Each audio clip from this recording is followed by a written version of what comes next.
College English Test Band 6, Part 2, Listening Comprehension. Section A, Directions. In this section, you'll hear 2 long conversations. At the end of each conversation, you'll hear 4 questions. Both the conversation and the questions will be spoken only once. After you hear a question, you must choose the best answer from the 4 choices marked A, B, C, and D. Then mark the corresponding letter on answer sheet 1 with a single line through the center. Conversation 1. Hi, David. I haven't seen you in class for almost 2 weeks. We thought you had disappeared on holiday early or something. Hi, Sarah. Well, it's a bit of a long story, I'm afraid. I got a throat infection last week and had to go to the hospital to get some antibiotics, as I really wasn't getting any better. Oh, yeah. There have been so many viruses going around this winter. The weather's been so awful for the last few weeks. And on the way back from the hospital, I slipped on some ice and fell, and then had to go to the hospital to get an x-ray because I basically thought I'd broken my wrist. Although thankfully, it's not broken. But I need to be careful with it for the next few weeks. Oh, that's too bad. How unfortunate. To make things worse, I managed to fall right in front of 4 girls from the 9th grade, so I was utterly humiliated. Plus, the laptop in my bag was broken too. Now, what a complete catastrophe. Is the laptop still under warranty? If it is, then you can easily send it back to the manufacturer, and they'll send you a brand new one for free. Surely. The warranty ran out 3 days before I broke it, and all my essays are in there, and I need to hand them in before we break for the Christmas holidays. Listen, I have the number of a really good, affordable computer repair shop at home. My dad has used this guy before, and he can work miracles. Let's go back to my house, and we can call the repair shop. And you can have some tea and cookies too. Wow, thanks, Sarah. That would be great. Let me just call my mom and let her know I'll be home a little bit later. Questions 1 to 4 are based on the conversation you have just heard. Question 1. What did Sarah think David was doing for the last 2 weeks?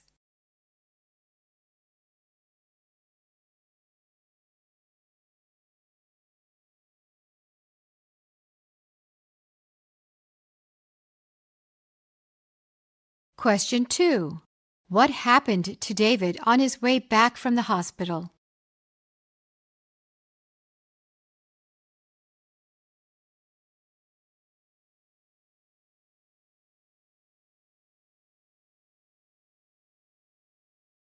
Question 3. What does Sarah say they should do with the damaged computer?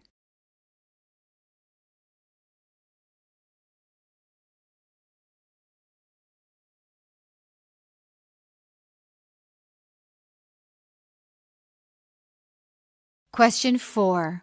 What does Sarah say she is going to do?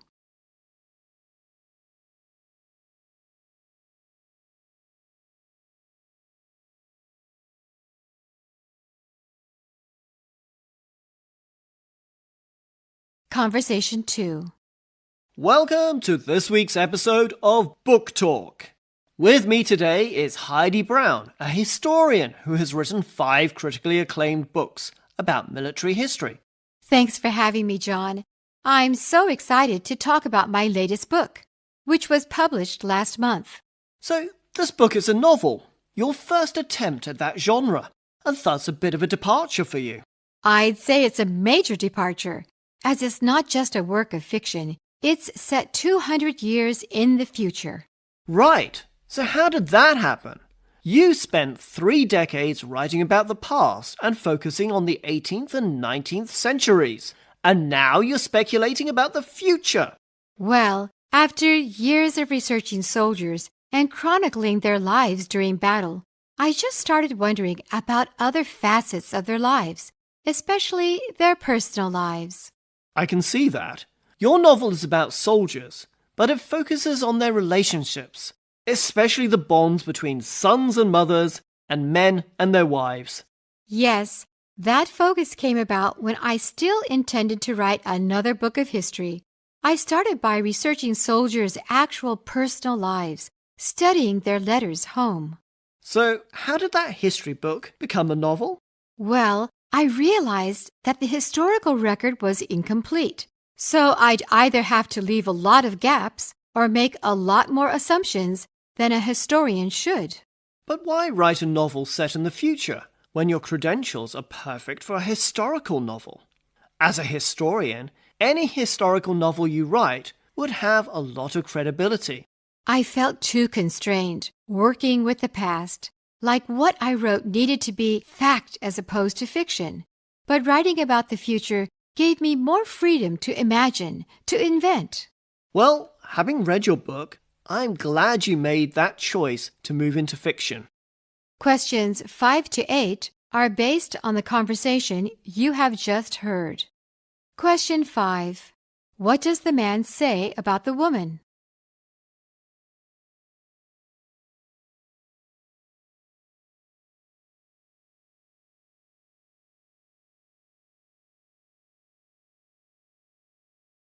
Question 6. What does the woman say about her newly published book?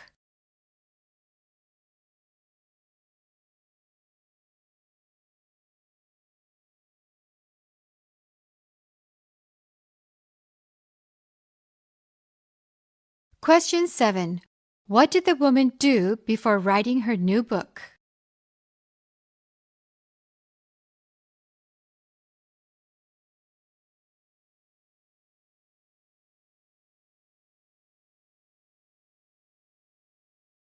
Question 8. What does the woman say about her writing history books?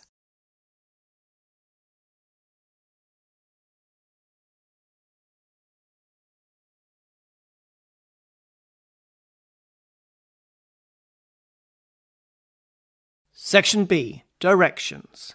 In this section, you'll hear two passages. At the end of each passage, you'll hear 3 or 4 questions.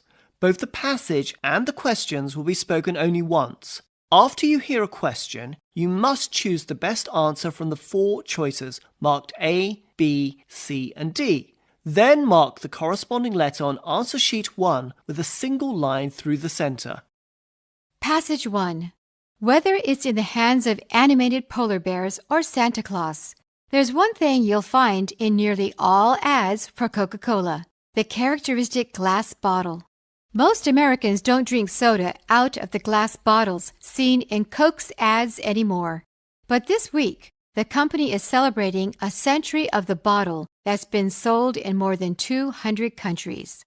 Flashback to 1915, when a bottle of Coca-Cola cost just a nickel. As the soft drink gained in popularity, it faced a growing number of competitors, counterfeits even trying to copy Coke's logo. So according to Coca-Cola historian Ted Ryan, the company decided to come up with packaging that couldn't be duplicated. A product request was sent to 8 different glass makers. Workers at the Root Glass Company got the request and began flipping through the encyclopedia at the local library, landing on cocoa seed. Though cocoa seed is not an ingredient of the soda, they designed their bottle based on the seed's shape and large middle. It won over Coke executives in Atlanta and would go on to receive its own trademark, spur collections, and earn Coca-Cola an iconic image that made it part of American culture for a century. It was 100 years ago this week that the bottle earned a patent. By World War II, Coke bottle sales had ballooned into billions. Americans mostly consume Coke out of aluminum or plastic today, but the glass bottle remains a symbol of America that's readily recognized around the world. Questions 9 to 11 are based on the passage you have just heard. Question 9. What does the passage say appears in almost all ads for Coca-Cola?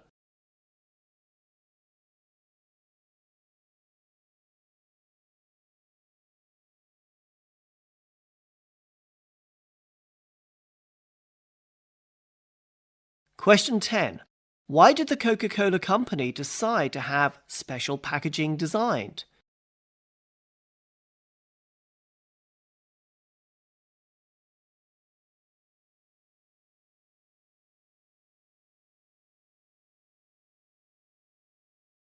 Question 11. What do we learn about the Coca-Cola bottle designed by the Root Glass Company?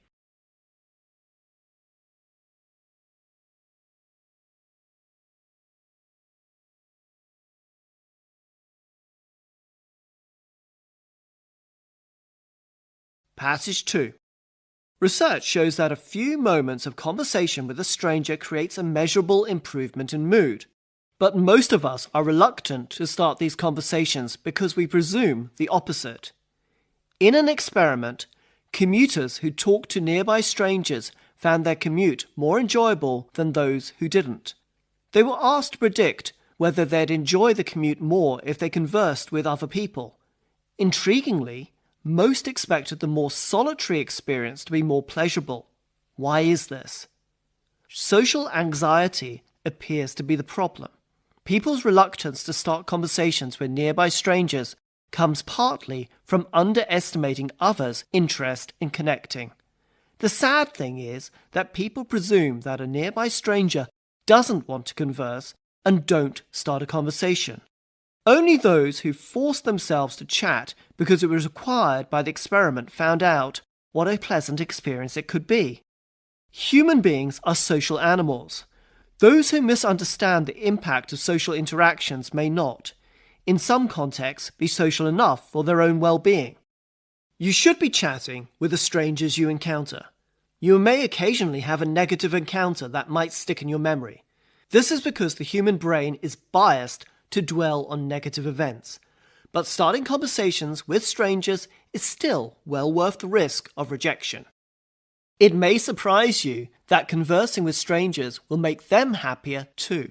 The pleasure of connection seems contagious. People who are talked to have equally positive experiences as those who initiate a conversation. Questions 12 to 15 are based on the passage you have just heard. Question 12. What does research show about a conversation between strangers?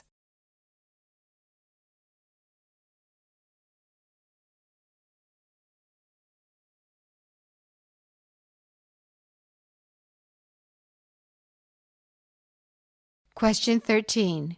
What prevents people from starting a conversation with strangers?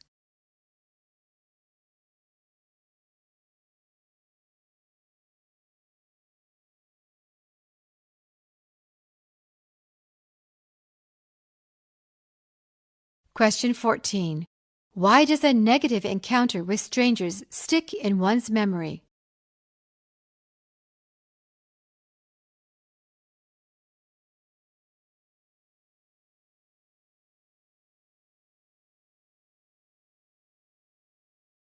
Question 15. What does the passage say the pleasure of connection seems to be?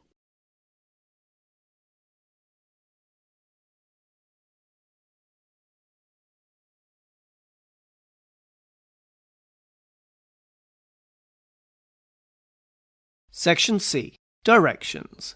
In this section, you'll hear 3 recordings of lectures or talks followed by 3 or 4 questions. The recordings will be played only once.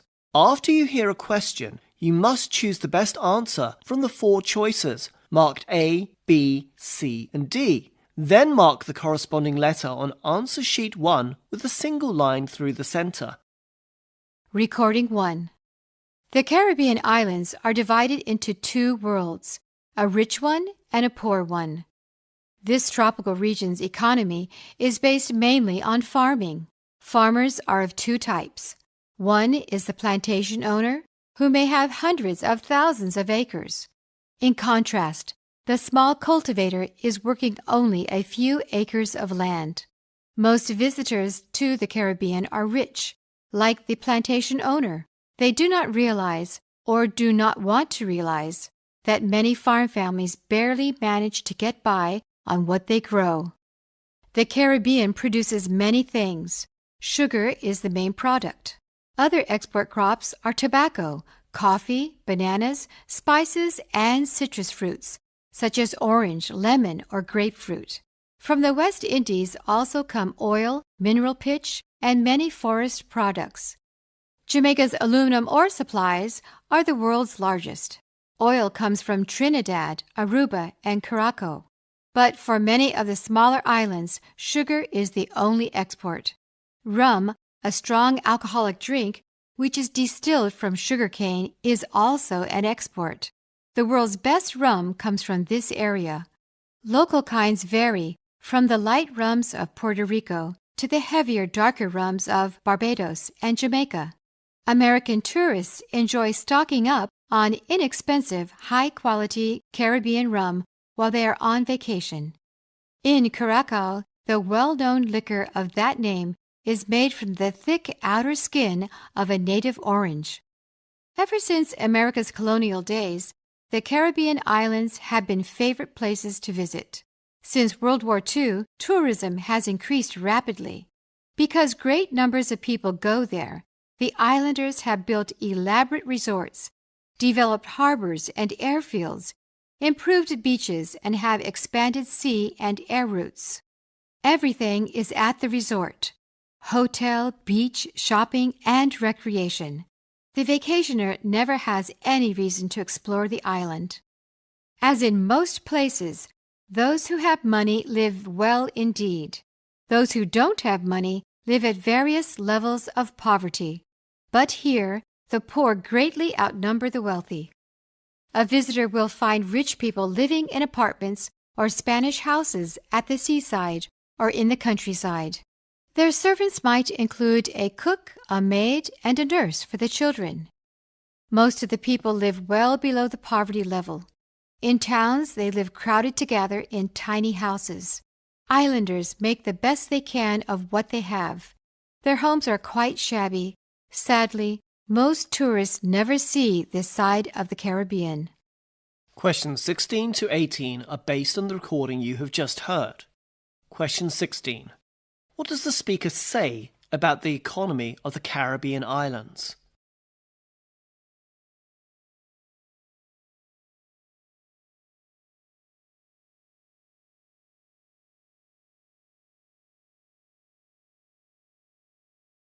Question 17.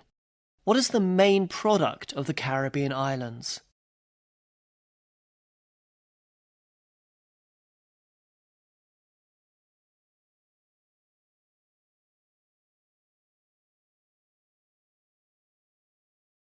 Question 18. What do we learn about the majority of people in the Caribbean islands?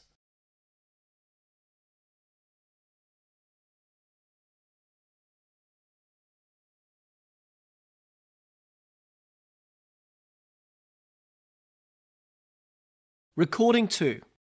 Talk to anyone who is a generation or two older, and they would most likely comment that children are more spoiled these days. No one wants to have or be around demanding, selfish, and spoiled children. Those who get bad-tempered or silently brood when they're not given everything they want immediately. Paradoxically, the parents of such children encourage this demanding behavior in the mistaken belief that by giving their children everything they can, their children will be happy. In the short term, perhaps they are right. But in the longer term, such children end up lonely, dependent, chronically dissatisfied, and resentful of the parents who tried so hard to please them. Undoubtedly, parents want to raise happy children who are confident, capable, and likable rather than spoiled and miserable. One factor hindering this is that parents can't or don't spend enough quality time with their kids and substitute this deficit with toys, games, gadgets, and the like. Rather than getting material things, children need parents' devoted attention. The quantity of time spent together is less important than the content of that time. Instead of instantly satisfying their wishes, parents should help them work out a plan to earn things they'd like to have. This teaches them to value their effort as well as what it achieves. Allow them to enjoy anticipation. Numerous psychological studies have demonstrated that children who learn to wait for things they desire are more likely to succeed in a number of ways later in life. One famous experiment in the 1960s involved 3 to 6-year-old children. They were given a choice between receiving a small reward, such as a cookie, immediately, or if they waited 15 minutes, they could have 2. Follow-up studies have found that those who chose to delay satisfaction are now more academically successful, have greater self-worth, and even tend to be healthier. If they fail, children should be encouraged to keep trying rather than to give up if they really want the desired result. This teaches them how to handle and recover from disappointment, which is associated with greater success and satisfaction academically, financially, and in personal relationships. And lastly, parents should encourage their children to look at life from other points of view, as well as their own. This teaches them to be understanding of and sympathetic towards others, qualities sure to take them a long way in life. Questions 19 to 21 are based on the recording you have just heard. Question 19. What will happen to children if they always get immediate satisfaction?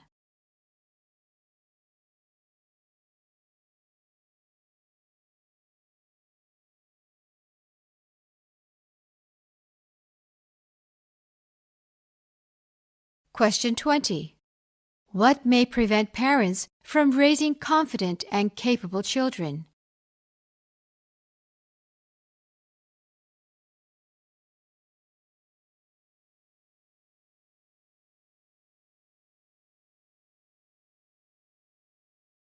Question 21.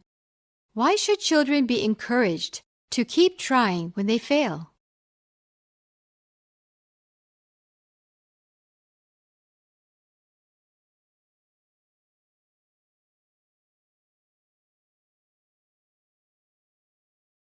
Recording 3. It's not hard to mess up an interview. Most people feel nervous sitting across from a hiring manager, answering questions that effectively open themselves up for judgment. And your chances of being more carefully considered for the job can quickly go downhill just by saying the wrong thing at the wrong time. The most obvious thing not to do is complain. Employers want to hire positive people. Talking about a previous job negatively raises concerns that you might be difficult to manage, or you might be someone that blames management for your own poor performance. Don't say that you've moved around in jobs because you haven't found the right fit or feel that you were not challenged enough. Statements like these will make you sound aimless and lost. An interviewer may well think, why would this role be any different for you? You will probably leave here in 6 months. It also begs the question of what type of relationship you had with your manager. It doesn't sound like you had open communication with him or her. Managers usually love people who can self-sustain and enable growth through taking initiative, who are strong at following through their work, and who bring ideas and solutions to the table. If you were in a management or leadership position, when discussing your current role, never take all the credit for accomplishments or achievements. Emphasize your team and how, through their talents, your vision was realized. Most successful leaders know that they are only as good as their team. And acknowledging this in an interview will go a long way towards suggesting that you might be the right person for the position you are applying for. Lastly, have a good idea of what your role will be, and try and convey the idea that you're flexible. Asking what your role will be suggests you will limit yourself purely to what is expected of you. In reality, your role is whatever you make of it. This is especially true in small companies, where the ability to adapt and take on new responsibilities is highly valued. And this is equally important if you're just starting out. Entry-level interviewees would do well to demonstrate a broad set of skills in most interviews. It's important to have a wide skill set. As many startups and small companies are moving really fast, employers are looking for candidates that are intelligent and can quickly adapt and excel in a growing company.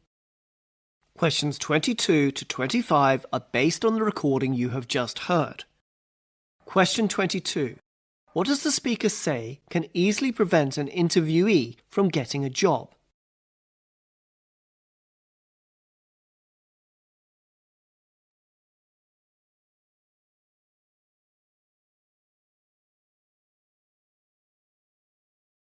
Question 23. What should the interviewee avoid doing in an interview?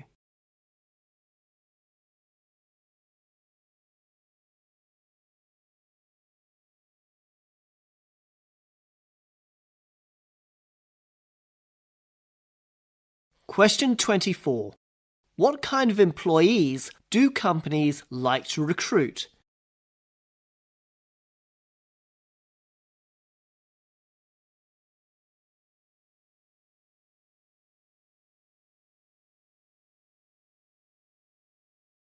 Question 25. What is especially important for those working in a small company?